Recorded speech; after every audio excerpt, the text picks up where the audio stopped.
गुरु ये भवनाथपुर विधानसभा क्षेत्र है, हेठार कहा जाता है। यहाँ सत्ता पक्ष के अनंत प्रताप देव और विपक्ष के भानु प्रताप शाही की स्थिति चलनिया दूसरे सुपवा वाली जैसी है। प्रतीत होता है कि एक दूसरे पर आरोपों की बौछार, लेकिन समाधान नहीं।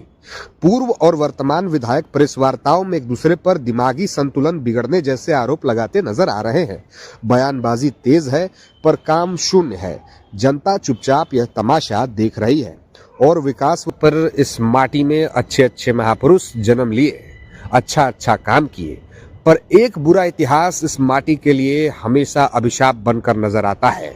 ये वो अभिशाप है जो यहाँ के नेताओं ने भवनाथपुर विधानसभा क्षेत्र को दिया है।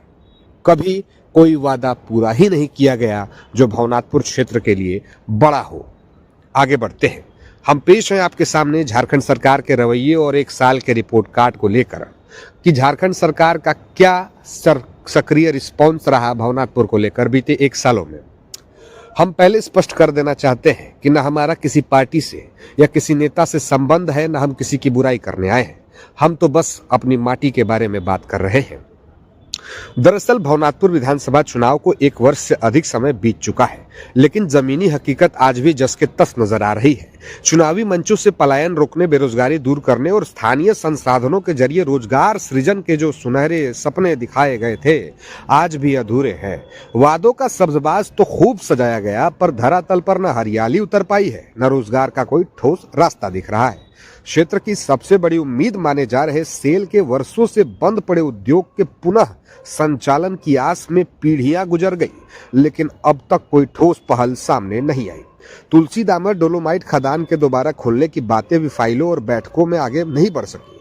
पावर प्लांट को लेकर कभी कभार सुगबुगाहट जरूर हो जाती है, पर न कोई समय सीमा तय है, न कोई स्पष्ट रोड मैप। इन हालात का सबसे दर्दनाक परिणाम बेरोजगारी के रूप में सामने आ रहा है। रोजगार की तलाश में बाहर गए युवाओं के शव हर महीने ताबूतों में गांव लौट रहे हैं। कहीं सड़क हादसा, कहीं फैक्ट्री दुर्घटना, तो कहीं बीमारी। हर मौत के पीछे उजड़ा परिवार, सूनी गोद और बिलखिलाती माँ है। ये महज आंकड़े नहीं हैं, बल्कि शासन और जनप्रतिनिधियों का विफलता का जीवंत प्रमाण है। राजनीतिक तस्वीर भी उम्मीद जगाने वाली नहीं है। सत्ता पक्ष के अनंत प्रताप देव और विपक्ष के भानु प्रताप शाही की स्थिति चलनिया दूसरे सुपवा वाली जैसी है। प्रतीत होता है कि एक दूसरे पर आरोपों की बौछार, लेकिन समाधान नहीं। पूर्व और वर्तमान विधायक प्रेस वार्ताओं में एक दूसरे पर दिमागी संतुलन बिगड़ने जैसे आरोप लगाते नजर आ रहे हैं। बयानबाजी तेज है पर काम शून्य है। जनता चुपचाप यह तमाशा देख रही है और विकास व रोजगार के इंतजार में आंखें बिछाए बैठी है।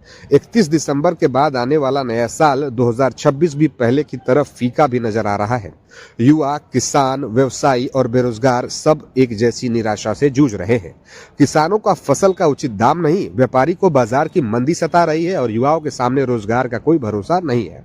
भवनाथपुर की जनता आज निराशा और हताशा के दोराहे पर खड़ी है।